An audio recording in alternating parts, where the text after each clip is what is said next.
Ave Roraima que canta, feito pássaro mítico, no peito de quem se encanta por seus líricos fascínios, correm rios, cores quentes, queimam lavrados ardentes, cantam guaribas no cio. Mesmo quem vem do asfalto, do barulho, da poeira, quando vê, é roraimeira, preto neubeliaquim. Ave Roraima que canta, amor que chega e suplanta todos os males em mim. Eita, minha gente, que lindeza! E tá começando o Cruviana Universitária, meus amigos! Esse programa é transmitido no canal 2.1 e também nas ondas da 95,9 FM. Bem-vindo, meu amigo, minha amiga, que alegria te ter aqui para esse programa maravilhoso, musical, poético, com duas personalidades maravilhosas da nossa cena literária, artística, universitária, roraimense. Eu tô aqui hoje, eu entrevisto hoje Eli Makushi, meus amigos, tá nesse programa, e o Luiz Alface. Bem-vindos, queridos. Olá, boa tarde, muito obrigada pelo convite, obrigada por estar aqui, que bom, que coisa boa estar aqui com todo mundo que está assistindo e principalmente com vocês. Nossa, que maravilha. E aí, Luiz, tá tudo bem? Tudo sim. Tá nervoso? Só um pouquinho. É isso, meus amigos, esse é o Cruviano Universitário, um programa para falar de arte, de cultura universitária, de cultura roraimense. Hoje eu tô com duas pessoas muito interessantes aqui. As linguagens, né, da música, da poesia, da literatura, da performance, né, da história da arte, a Eli Makushi, que é professora do curso de artes visuais, doutoranda, né? Tá fazendo aí um doutorado bonito também. O Luiz Alface, que é estudante de música, tem 22 anos. O cabra tem 22 anos e já toca esse monte de instrumento, gente. O Luiz, 22 anos, conhecido popularmente como Alface, principalmente na cena do rap local. Olha que interessante, que mistura, né? Que salada boa. E cursa a licenciatura em música e trabalha como regente na Escola Estadual Major Alcides Rodrigues Santos, de Boa Vista, Roraima. Que maravilha, meus queridos, tê-los aqui. E para começar esse bate-papo, né, porque o Cruviana é essa ginga, essa energia, né, de diálogo, eu quero saber como é que vocês entram no rolê das artes. Como é que começa esse negócio para vocês? Para Eli, como é que começou, Eli, para ti? Francisco, eu acho que essa coisa de ser artista tem tudo a ver com uma certa inquietação interna, né? Você começa a inventar em casa, não tem aquela coisa de que criança faz arte? Mas a melhor coisa é você crescer, deixar de ser criança e continuar fazendo aquilo que te dá vontade de fazer. E para mim aprender a escrever foi um lance muito legal, porque me botou numa brincadeira que é ficar jogando com as palavras. E jogar com as palavras é uma brincadeira sem fim, não termina nunca. Então é maravilhoso entrar nessa brincadeira e ainda ser reconhecido de que isso é uma prática artística e tudo mais. Então acho que a melhor parte do rolê é essa, né? Que massa. Luiz, pra ti? Então, trabalhar com música é trabalhar com arte, porque música é a arte de manifestar os sentimentos através do som. Então não tem como, a gente é artista. Nossa, tem aquele poema dele aqui, né? Todo mundo nasce artista, né? Um poema famoso dele, meio poema emblemático, né? Sobre essa questão da arte, porque é isso, né? As pessoas pensam, é artista e tal. Gente, a gente paga a conta. a gente tem que escrever tese de doutorado, a gente tem que estudar licenciatura em música, né? Tirar um pouco esse lugar, né? Esse status quo, essa palavra. Uma glamorização, né? Como se a gente vivesse artista, assim, você acorda, eu estou tão artista hoje. Que ótimo, menino. Não paga o boleto não para ver o quanto você vai conseguir, né, resolver essa tua vida artística. Não é brincadeira, não. Tá lascado se não pagar os boletos, meu amigo. E é isso. E para começar, uma coisa interessante, né? Pra gente já demarcando alguns espaços de debate aqui. Eli Makushi, Luiz Alface. Percebam, né? Como esses nomes, né? Não é um Francisco Alves, apresentador desse programa, mas são nomes interessantes do ponto de vista, né, dessa junção, né, da sonoridade, da imagem quando a gente ouve o som. Como é que é, Eli? Como é que surge aí? Eu lembro que eu assisti uma palestra tua no SESI e achei muito bonita a história, né, quando você comenta da junção, como é que você vira a Eli Makushi, essa persona, né? Enfim, como é que é isso? A identidade da gente é uma construção, né? E a minha vinda para Roraima me fez identificar algumas coisas que são muito importantes. Uma delas é que o Brasil é território indígena, né? E que há um apagamento da identidade indígena, sobretudo de onde eu venho, que é em São Paulo, né? Como se não existissem os indígenas. E é muito importante dar visibilidade para essa existência permanece. Ao chegar em Roraima, eu já imediatamente registrei um e-mail chamado Eli Makushi. E as pessoas começavam a me chamar, os alunos me chamavam, já é Makushi, porque eu falava muito bem da terra e não aceitava que ninguém falasse mal desse lugar, uma vez que, mesmo quem é migrante, veio para cá em busca de uma vida melhor, né? Em busca de mais condições, de melhores oportunidades de vida. Então, isso foi se consolidando. E hoje eu sou uma mulher indígena em retomada da minha identidade, né? Depois de 20 anos utilizando esse nome já, acho que é muito importante reconhecer essa presença da ancestralidade indígena na nossa vida e no processo de apagamento que isso foi colocado. Então, hoje, trazer esse nome Eli Makushi e de maneira consolidada, como ele já está, né? Porque ninguém sabe meu nome, isso é ótimo. É um mistério. Qual é o nome da Eli Makushi? Né? Pois é. Então, vai lá na sala da universidade que está lá o meu nome. Que as pessoas nem vão procurar Eli Makushi e não encontram. Mas eu acho que é importante reafirmar isso, né? E pensar, a gente acabou de passar aí pelo mês de abril, que é o mês do abril indígena, e pensar mesmo que também tem uma questão política de colocar esse nome adiante, né? E agradeço pela oportunidade de poder falar isso, porque a gente precisa o tempo todo estar reafirmando essa identidade que existe no Brasil e que muitas vezes, historicamente, é apagada, não aparece, né? Então, é muito importante, de fato, que a gente possa estar trazendo isso. Nossa, olha aí, você que está em casa assistindo, essa é a voz da Eli Makushi, né? Essa coisa de fato, do silenciamento, né, Eli? E de como a nossa voz, a nossa palavra, quem eu sou, né? É também uma postura política no mundo, né? Não política partidária, mas política no sentido da existência e da consciência de ser e estar nesse planeta, né? Promovendo a mudança em prol de um mundo mais plural e diverso, né, Eli? E uma coisa importante, né, Francisco? Não importa qual é a nossa origem no sentido social, porque a gente sabe que, por exemplo, a gente vive numa sociedade em que quando você já nasce herdeiro, ninguém vai questionar a tua existência, ninguém vai achar que você é menos importante. Mas quando você nasce, como foi o meu caso, que nasci numa favela, aí é claro que muita gente vai passar pela vida da gente e dizer que a gente não tem saída, que a gente não tem chance, que a gente não tem condição de construir uma coisa melhor. Então, acho que é muito importante dizer para as pessoas que sim, é possível acreditar, é possível investir em si mesmo e construir uma história da qual a gente tem orgulho. A gente não precisa se tornar milionário, mas a gente precisa ter orgulho da história que a gente construiu, né? E isso acho que o Roraima me ajudou muito a construir uma história da qual eu tenho muito orgulho e que eu tenho muito amor por essa história e por esse lugar. Nossa, que lindeza! E Luiz Alface, minha gente? Achei muito interessante esse nome artístico, viu? Por que Luiz Alface? Bem, não existe assim, eu não tenho uma história legal, porque é alface. Foi simplesmente, eu queria um apelido único, um apelido que ninguém tivesse, aí eu vi, alface acho que ninguém tem. Até hoje não conheço outro alface além de mim. Aí não tem como não falar de alface e não falar do movimento local de rap, o movimento hip hop. Foi onde popularizou esse apelido, onde tinha batalhas de rima. Aí eu me inscrevi com esse apelido que era diferente, porque era todo mundo ali mais na poesia marginal e eu ali mais na maneira descontraída. Interessante. Nossa, e você já percebeu, né? Você que está em casa assistindo ou está ouvindo o programa nas ondas do 95,9 FM, como esse cabo é descontraído. Vocês estão sentindo a descontração, gente?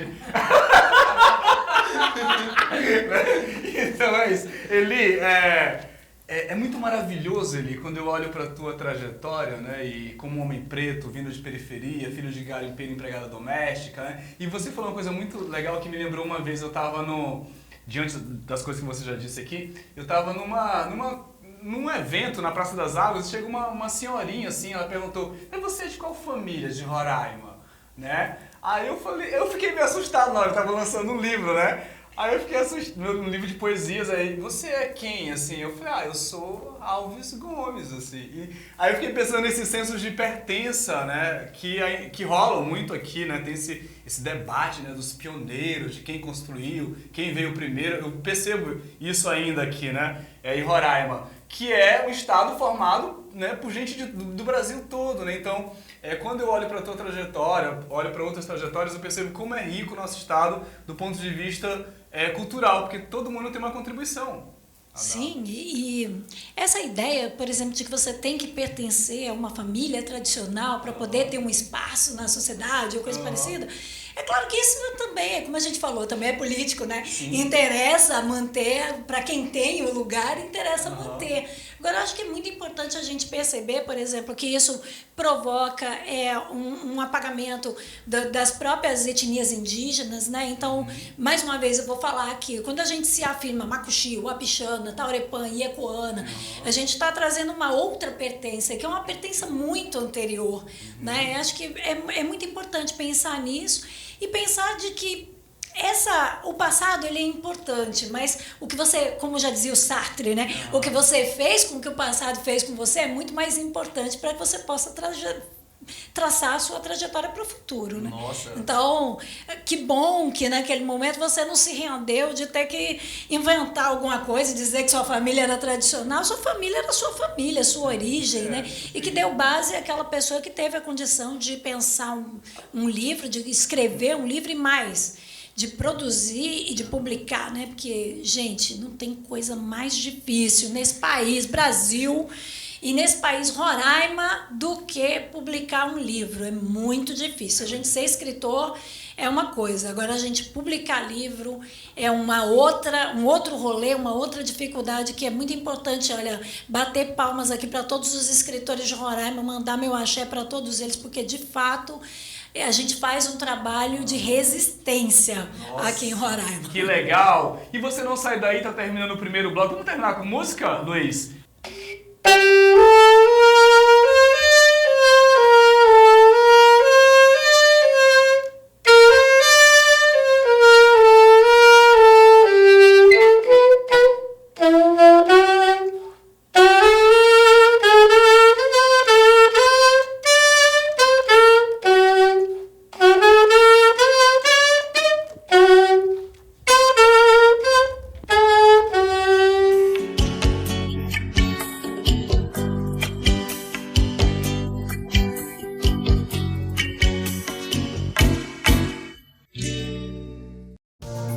(95,9) A Universidade Federal de Roraima, ligada em você.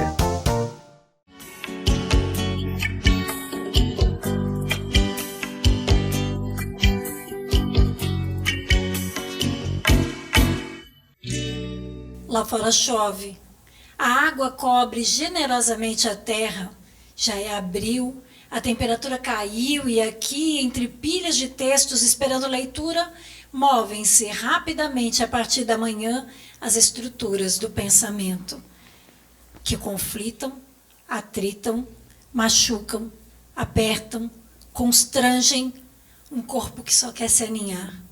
Lá fora chove, a luz prateia a goteira e o chão, o som repetido chega ritmado, é ecoado pelo meu coração. Volto ao estado de natureza, que ignora a nova importância dada às coisas que ontem não existiam. E então fujo do Benjamin para reencontrá-lo por uns instantes e inscrever por dentro esse poema chuva, esse poema luz, esse poema ar que se move em som e respiração, esse poema salvação, no qual não há ordem, nem desordem, nem caos, nem deleite, apenas eu, inscrita em versos de reexistência. E que viva a chuva de Roraima, Nossa, né? Que maravilha! E com esse poema maravilhoso da poeta Eli Makushi, começamos aqui o segundo bloco do Cruviano Universitária hoje, entrevista com Eli Makushi e com o Luiz Alface, né, estudante do curso de música da nossa universidade, um artista, né, um multi-artista, um multi-músico. E eu quero começar esse bloco, Eli, te perguntando e falando primeiro que parabéns pelo teu blog, né? Eu acho que em termos de produção, gente, Eli Makushi tem um blog chamado Eli Makushi Poesia Pura, né, .blogspot.com, falei certinho. Isso mesmo. É um blog maravilhoso que está aí na internet, que tem mais de 200 poemas ali, Eli? Tem mais de 500 poemas. Mais de 500 poemas, meus amigos. Mais desde 2008, Caraca. Publicações desde 2008. Caraca. Então, assim, são vários livros de poesia disponíveis ali, né, para a pessoa poder escolher o tema. Ela pode perguntar ali, eu quero um poema com a palavra tal, e joga ali na busca do blog e de repente encontra alguma coisa lá. Que coisa, Eli. Eu fico surpreendido com a tua produção, né? E como gente, é uma produção de qualidade, assim, né? Eu sou professor de literatura, né? Minha formação básica é na área de literatura, meu doutorado também. Aí eu fico lendo aquilo, o teu texto, cara, como é potente esse texto do ponto de vista de uma crítica aqui, né? Eu tô aqui abrindo para você isso.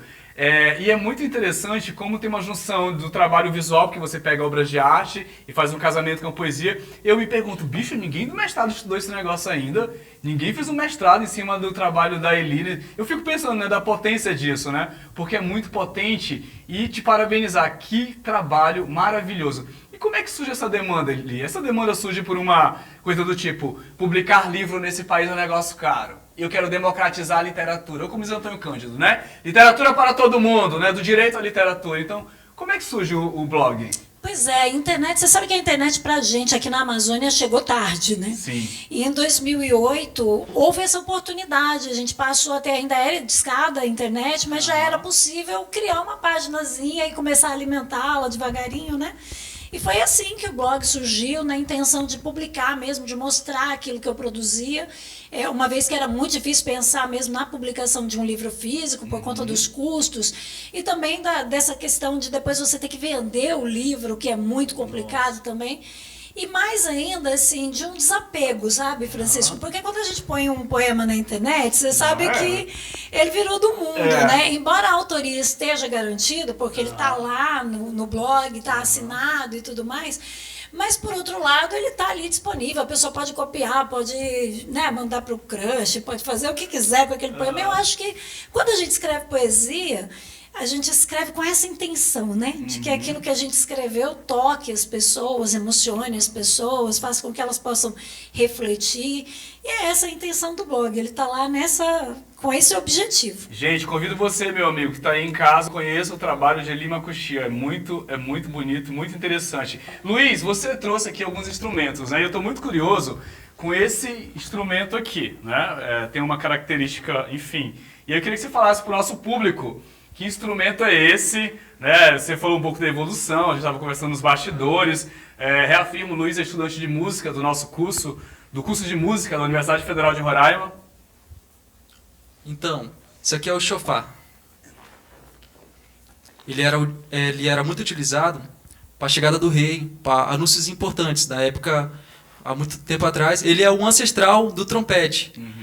Ele é um chifre, de carneiro. Isso aqui é real, tá? E é interessante que a música daquela época, a dificuldade que era para tocar isso. Porque isso aqui machuca muito os lábios. Quando fica muito tempo tocando nisso, machuca muito. E eu imagino naquela época como é que era doloroso.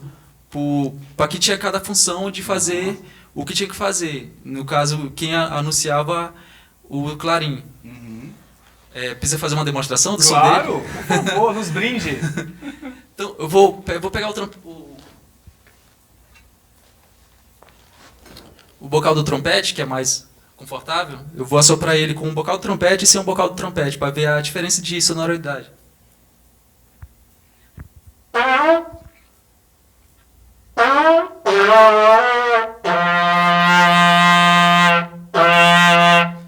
É muito semelhante ao berrante, só que o berrante ele é menorzinho e é o chifre do touro. Então, com o bocal, ele dá mais facilidade a emitir a vibrações do lábio. Agora, já direto no chifre do animal, é muito dificultoso.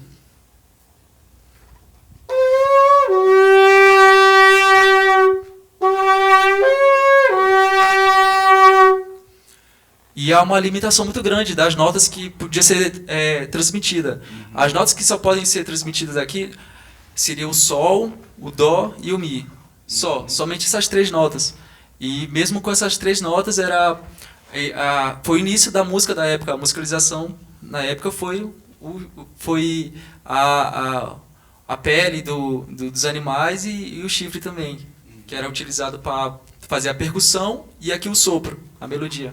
Nossa, que maravilhoso. Olha, aprendi bastante. Que interessante, né? Essa conjuração do ritual é muito performático também. E o bacana é que ele está mostrando, né, que é uma peça só, isso é um chifre só, porque é uma coisa que a gente quando olha assim já se pergunta, mas tem uma emenda, né? Tem uma coisa, não, é um chifre só. É um chifre só. Olha a evolução que veio até hoje. O trompete, tem muitas partes do trompete. Já o trompete, já desenvolvido em tempos atuais, ele consiste em campana, bocal, onde tem a aproximação dos lábios, livre de paiva, depois do bocal, a bomba de afinação, e cada pisto tem a sua bomba também. A bomba do terceiro pisto, a bomba do segundo pisto e a bomba do primeiro pisto. O trompete ele é tocado pelas vibrações do lábio com o diafragma, o ar, que é emitido, que dá o som.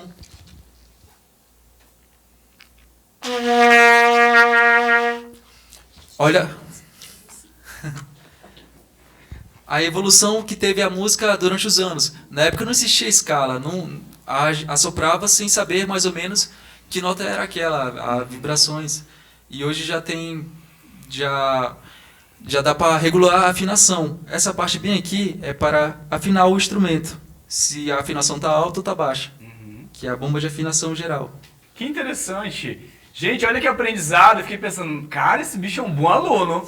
Tá explicando direitinho para você que está em casa, você que está ouvindo nosso programa pelas ondas da 95,9 FM. Que maravilha. Parabéns, Luiz, por esse conhecimento, né, Eli? Por essa dedicação também. Que coisa interessante. Olha como o curso de música é um curso necessário, porque às vezes as pessoas ficam dizendo, a engenharia é necessária. É necessário, né? Tem engenheiros na sociedade. O direito é necessário para a sociedade, né? Mas a arte, a música, as artes visuais, a música, as artes plásticas, a arquitetura, tudo é necessário para nos formar enquanto sujeitos, né? Quando você fala dessa evolução desse instrumento que levou até esse outro instrumento, a gente está falando de conhecimento humano que é produzido, né, Eli? De qualificação de pensamento, de evolução, embora essa palavra seja problemática também num ponto, em algum ponto, né, ou outro. Mas o desenvolvimento da nossa sensibilidade, né? Sim. Porque a sensibilidade é fundamental para que a gente possa conviver melhor com o outro, para que a gente possa entender melhor as formas diferentes do outro, lidar com o mundo, etc. Então, assim, a presença das artes, seja das artes visuais, da literatura, da música, é fundamental exatamente para estar formando essa sensibilidade e estar nos colocando numa condição mais adequada de viver em sociedade, né? Afinal, a gente não consegue não viver em sociedade. De fato. Eli, e aí te perguntando agora sobre as tuas, né, a tua poesia é uma poesia que eu considero intelectual, né? Tem uma certa intelectualidade ali, né? Enfim, já é o meu olhar, o professor de literatura. Eu queria saber das tuas referências, assim, né? Quem você lê, quem constitui essa persona, né? Que autoras estão aqui nesse processo? Você sabe que eu adorava dizer, e gosto de dizer, né, que eu cresci ouvindo música popular cafona, né, ouvindo Reginaldo Rossi, ouvindo aquelas histórias, né, que, por exemplo, Amado Batista cantava, não era uma música, era uma história, né, então, Fernando Mendes, não era uma simples música, era uma história. A gente teve até agora, recentemente, uma compositora maravilhosa da música popular brasileira, que é a Marília Mendonça, que também trazia essas histórias. E eu vejo a minha poesia primeira muito marcada por essas histórias e por essa ideia de que escrever um poema é contar uma historinha, é inventar uma coisinha assim. Mas é claro que, como você vem apontando, né? Eu me graduei em História, depois eu fiz um mestrado em História, agora estou fazendo um doutorado em Artes. A gente é obrigado a ler muito. E negar que isso influencia o que a gente escreve, porque a minha vontade é negar e dizer, não, eu gosto de escrever popular. De verdade, era o meu desejo, era escrever bem popular. Sim. Mas a gente percebe que sim, tem uma mudança, né, no processo da escrita, a nossa forma de pensar vai mudando e vai incorporando essas outras influências. O poema que eu acabei de ler, por exemplo, eu falava do Benjamin, e Benjamin é um autor difícil, que eu trabalho, por exemplo, na disciplina de fotografia com os alunos. Da obra de arte. É o cara da aula da obra de arte, entendeu? Então, e eu estava tendo que ler esse cara, então assim, isso acaba aparecendo, né? Porque fazer poesia, assim como fazer música, eu acredito que quando você vai fazer um sketch, você traz aquilo que está fazendo parte do seu dia a dia, né? Sim. E para uma professora universitária, as leituras, elas são parte do dia, uma parte grande do dia, inclusive, então não dá para negar que isso acaba sendo incorporado também ao que eu escrevo. Na literatura. Luiz, quais são suas referências, né? Você é tão novo, né? 22 anos? 22 anos. Cara, 22 anos e já é regente, né? Na escola Major Alcides? Isso. Que legal. Referências Musicais. musicais. Bom, eu tive professores que ao longo dos anos eu me inspirei muito. Um dos meus professores, o meu primeiro professor de trompete, o Gilberto, do Hotel Olavo Gilberto, e o Adriano, o coordenador do programa de bandas e fanfarras nas escolas. Foram as minhas referências locais, que é onde eu estou hoje. Que é uma tradição até teve a evolução aqui no estado de passar de fanfarra para banda marcial, que eu acho que é novidade ainda, que ainda muita gente acha que ainda existe fanfarras, mas a fanfarra ainda está escassa já. Hoje em dia é só banda marcial, que a diferença principal de fanfarra para banda marcial seriam os instrumentos. Na fanfarra é mais a corneta lisa, a corneta de um pisto. Aqui teria o trompete, esse aqui é um trompete cornet, tá? Não é o trompete tradicional, da afinação si bemol. E a evolução está muito grande, tá? Aqui o estado está evoluindo muito grande, está tendo uma evolução muito boa. Interessante. Olha que interessante. Quanto aprendizado nesse Cruviano Universitário, eu tô aprendendo muito hoje ali. Tá, referências musicais, eu sou eclético, eu gosto de ouvir de tudo, mas o que eu mais gosto de ouvir mesmo seria dois gêneros, que seria o jazz e o rap. Olha a mistura boa, né, Eli? Diferente, né? Mistura. Se bem que tem uma coisa interessante que une os dois. Acho que é importante dizer isso. Tanto o jazz quanto o rap, eles estão muito ligados a uma coisa do improviso, né? Isso. E ele falou aqui pra gente que ele gosta do negócio do improviso e tal. E aí, então, acho que tem muito a ver as duas coisas aí. Que interessante. É isso, meus amigos. Não sai daí, tá rolando o Cruviano Universitário de hoje, entrevistando, né, a poeta, escritora, militante Eli Makushi e o estudante de música da nossa universidade, o Luiz Alface. Não sai daí que tá bom demais esse papo.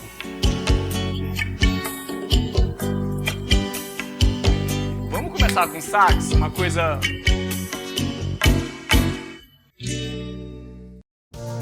Noventa e 95,9. A Universidade Federal de Roraima. Ligada em você.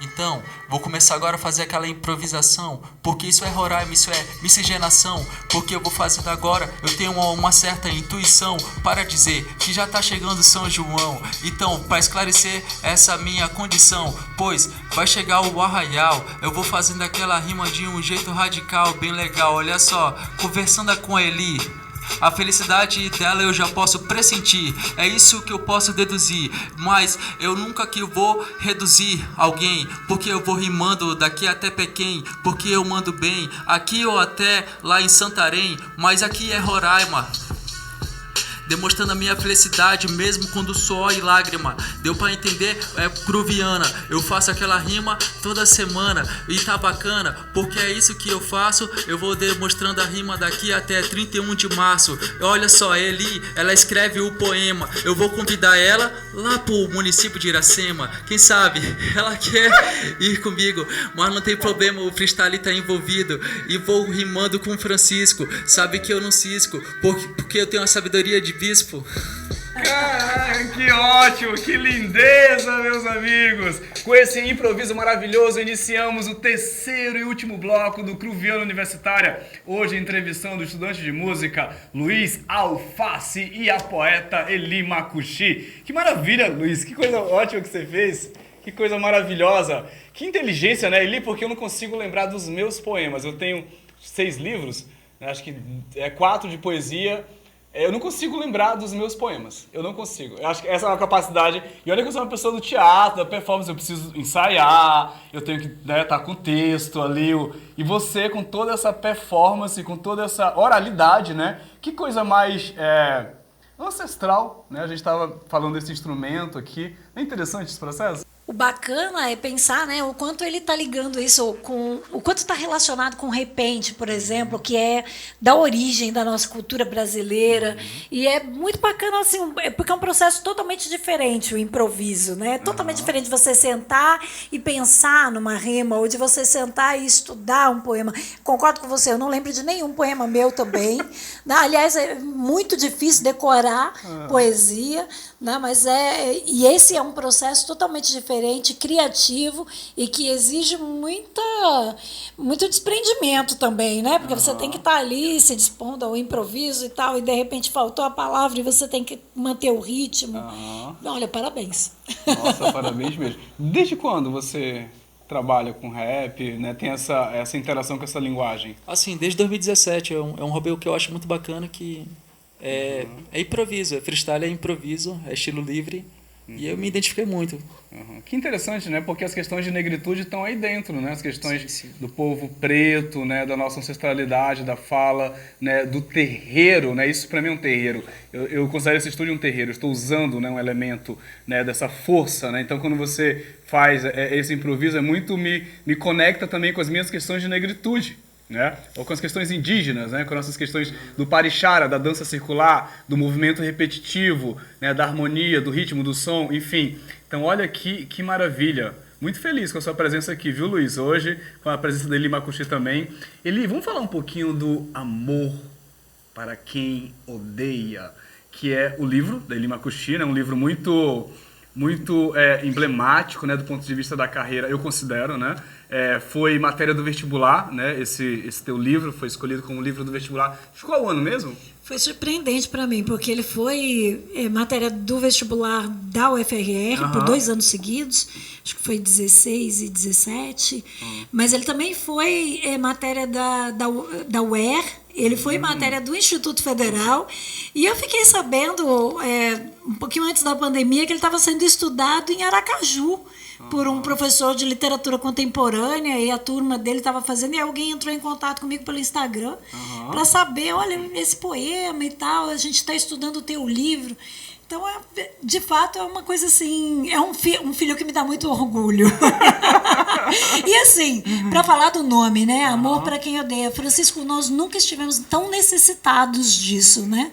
De amor para quem odeia. Parece que eu estava antevendo essa onda de ódio que, de alguma maneira, né, nos cobriu aí, e que é preciso que a gente tenha muito amor para poder superar todo esse processo, né? Discriminatório, racista, racista, homofóbico, enfim, todo esse processo que a gente tem vivido aí. Que haja amor, né? Porque o amor, contra ele não há lei. Você que estudava para ser padre, sabe bem disso. Nossa, mas eu era muito boca rota, eu falava demais, né? Aí o meu até reitor falava, você fala demais, tem uma boca muito grande. E aí depois, quando eu fui estudar Hilda Hilst no doutorado, no mestrado e no doutorado, eu lembro muito de uma frase de um personagem que ele fala, um juiz, né, que está julgando um outro personagem, uma peça dela, chamada Verdugo, e ele fala, nem tudo pode ser dito, a boca deve ter uma medida. Porque é uma peça que se passa na época da ditadura militar, né, enfim, a repressão e tal. Olha como esses debates, né, como a literatura, essa voz também para a gente falar dessas coisas que às vezes as pessoas não querem falar, né, não querem se incomodar.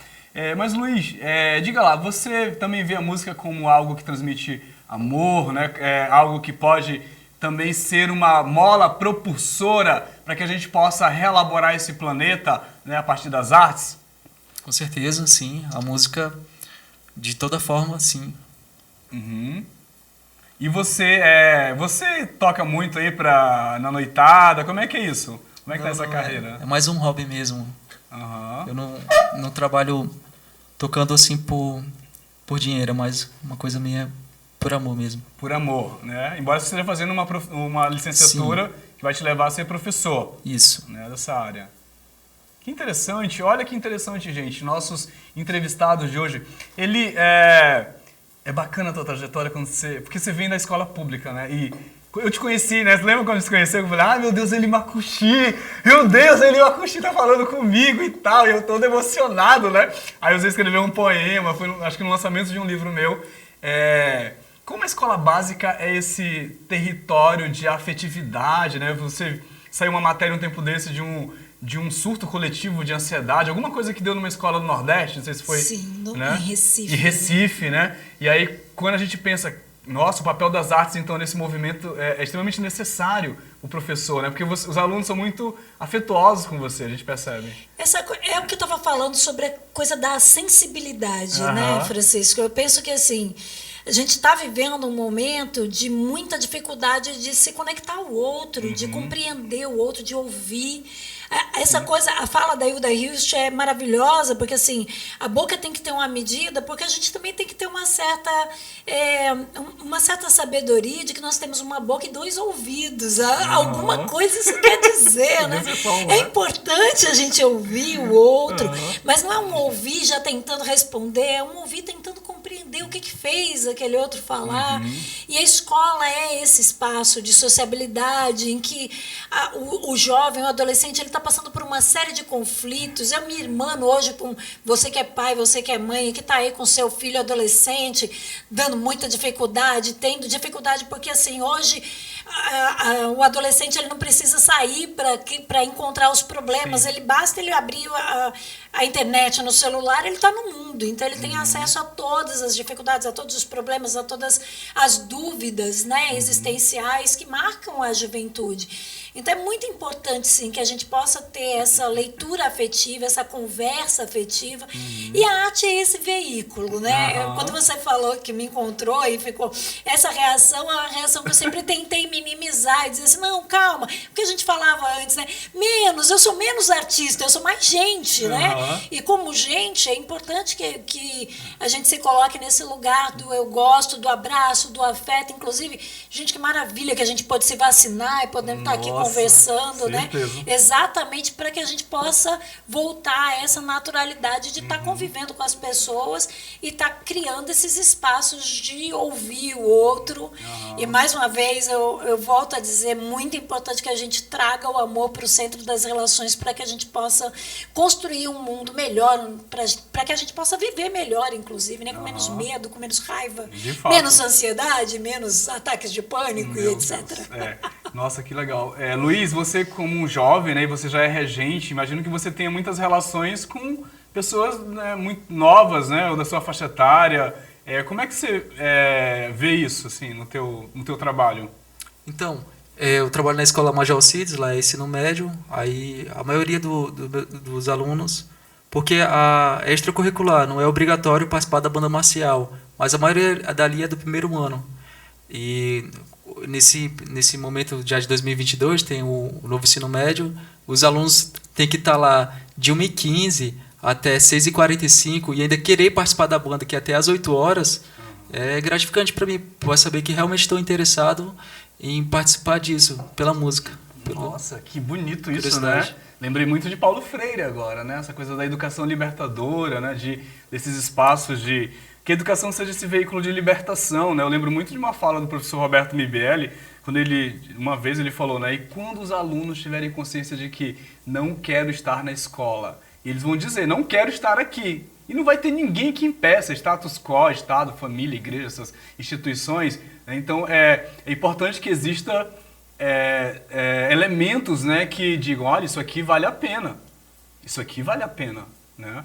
Porque senão a gente perde a esperança ali. E é pela afetividade, né? Como ele disse. Por que o aluno, depois de ter passado 4, 5 horas lá dentro de sala de aula, ainda vai ficar mais 2 horas? É porque ele é afetado, é porque ele vê o professor com o instrumento, ele também quer aprender a tocar aquele instrumento, ele vê que aquilo pode gerar uma possibilidade não só de se expressar, mas também talvez de garantir um sustento posteriormente e tal. Acho que isso realmente é algo que precisa ser trazido para dentro das escolas, né? A arte é fundamental e é muito importante entender que o artista, como a gente falou aqui no começo do programa, tem conta para pagar. Então, assim, vamos convidar os artistas, né, para as escolas, mas vamos pensar nos cachês dos artistas, vamos pensar, né, que é importante também estar movimentando essa economia da cultura, porque é realmente muito necessário. De uma cadeia de produção, né? Porque às vezes, vamos lá dar uma oficina. Tá, mas eu preciso planejar a oficina, preciso pensar, construir, tem tudo isso, né? Não é só, vamos lá, Luiz, toca um número tal, não é assim, né, do nada. Você tem que se formar, né, internamente, se qualificar, e isso tem um valor simbólico, né? O que eu venho dizendo aqui, o Cruviano Universitária, é esse espaço de valorização da cultura e dessas linguagens, para dizer que tudo importa, tudo é importante, né? Tudo é importante. Gente, nesse último bloco, eu costumo fazer uma pergunta filosófica, né? Que é uma brincadeira assim. O que a arte representa para você? A gente até respira fundo, né? Arte é vida. E a vida alimenta a arte e se retroalimenta dela. Então tá ali, elas estão misturadas, não dá para separar uma coisa da outra. Que maravilha. E para você, Luiz? A arte é tudo. A arte é a estética, a arte para mim é tudo. Que tudo ótimo. É arte. Gente, e lá no Operário, né, tem uma menina querendo escrever, né? E ela está assistindo esse programa agora, Macuxi. Ela está ali rabiscando no papel, olha para ti e fala, caraca, que mulher interessante, que história de vida interessante, né? O que você diria ali para essa menina que está lá, pô, acho que eu posso ser poeta também, acho que eu posso escrever, né? Dá uma mensagem aí para essas meninas que estão aí.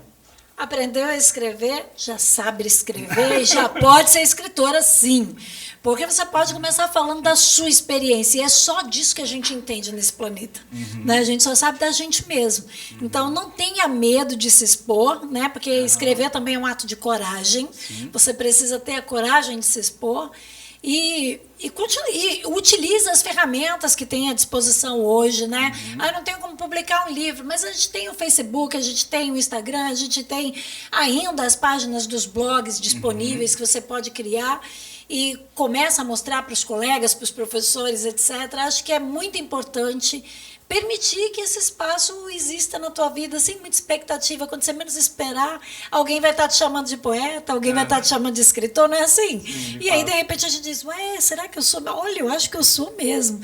E é muito legal. Então, assim, incentivo que vocês que estão produzindo alguma coisa em casa, não importa se é no Pérola, se é, né, no Cruviana, não importa em qual bairro que você esteja, se começou a escrever, ou começou a tocar um instrumento, ou começou a pensar que quer fazer uma performance, vamos lá, insista e dê vazão à tua criatividade. A gente está passando por um momento em que o mundo está precisando disso. Que interessante. Luiz, tem um cabo lá no Buritis que está pensando, será que eu posso ser músico? Será que eu posso fazer vestibular para música na universidade? Será que eu posso? Né? Você que é regente, você lida com várias pessoas, o que você diria para esse rapaz? Música é para todos. Todos nascem para música, todos têm aptidões para se esforçar e conseguir. Porque às vezes se cria também uma coisa, não, música é um negócio, né? Por exemplo, eu quando era seminarista, eu queria ser padre, eu tinha um violino. Mas eu só consegui aprender, parabéns pra... Era o mesmo. Cheguei nesse nível, depois acabou minha carreira como estudante de violino no seminário. Mas assim, essa coisa de saber tirar esses locais também, né, Eli? Tipo a música, né? Eu tenho que saber um instrumento, não sei o quê. É um aprendizado também, não é? Todo mundo aprende do zero. É a base. Saber a primeira escala já dá a possibilidade de tocar várias músicas. Dá de uma escala só. Nossa. Mesmo que seja parabéns pra você, ou tocar em outros ritmos, parabéns pra você, tocar num ritmo diferente, aí seria interessante para se aperfeiçoar cada vez mais. Nossa, que lindeza! Meus amigos, o Cruviano Universitário de hoje está chegando ao fim. Eu quero agradecer com o coração cheio, com o coração feliz. Quero agradecer a tua audiência que acompanha o nosso programa aí toda semana, né, no canal 2.1 e nas ondas a 95,9 FM. E quero agradecer com o coração cheio, Limacuxi. Muito obrigado por esse brinde, por esse banho. Olha que nós não falamos da persona militante, né, lá na terra, né? Da Eli, das tantas Elis que estão aí, né, aqui conosco. Eu quero te agradecer, muito obrigado pela tua presença aqui. É maravilhoso poder te ouvir, aprender contigo e manter essa admiração, né, que eu tenho por você. Luiz, muito obrigado mesmo. Você que tem 22 anos aí, parabéns pelo talento que você é um orgulho para a nossa universidade, porque é isso. Esse programa também é para a gente dar uma lustrada, né, no orgulho dos nossos universitários. A gente tem que lustrar esse povo, né? Deixar brilhoso, para deixar na prateleira, né? Bonito lá para todo mundo ver. Então, meus parabéns pelo talento que você continue nesse curso, que você seja um incentivo aí para os outros jovens que outros jovens possam ingressar no curso de música. Muito obrigada pelo convite, que tarde agradável aqui com vocês. E é isso, gente. Fica o convite também, quem quiser seguir, né, nas redes sociais, @Elimacuxi, você vai encontrar lá, Facebook, Instagram, no blog. E mais uma vez agradecer, convidar as pessoas também que venham para o curso de Artes Visuais da Universidade Federal de Roraima. E é isso, gente. Obrigada, boa tarde. Muito obrigado. Eu quero agradecer também ao meu amigo Ítalo, que me indicou a estar aqui agora. E é isso. Estou muito feliz aqui e gratidão. Nossa, que maravilha. O Ítalo gravou um programa conosco. E todas as redes sociais, para quem quiser te seguir? Luiz Alface. Ótimo. Ótimo. É isso, meus amigos. Vamos terminar com música? Vamos terminar com música, Luiz, porque esse programa é um programa potente, é um programa das artes. É isso, meus amigos. Fiquem bem, paz e bem. Até o próximo Cruviana Universitária.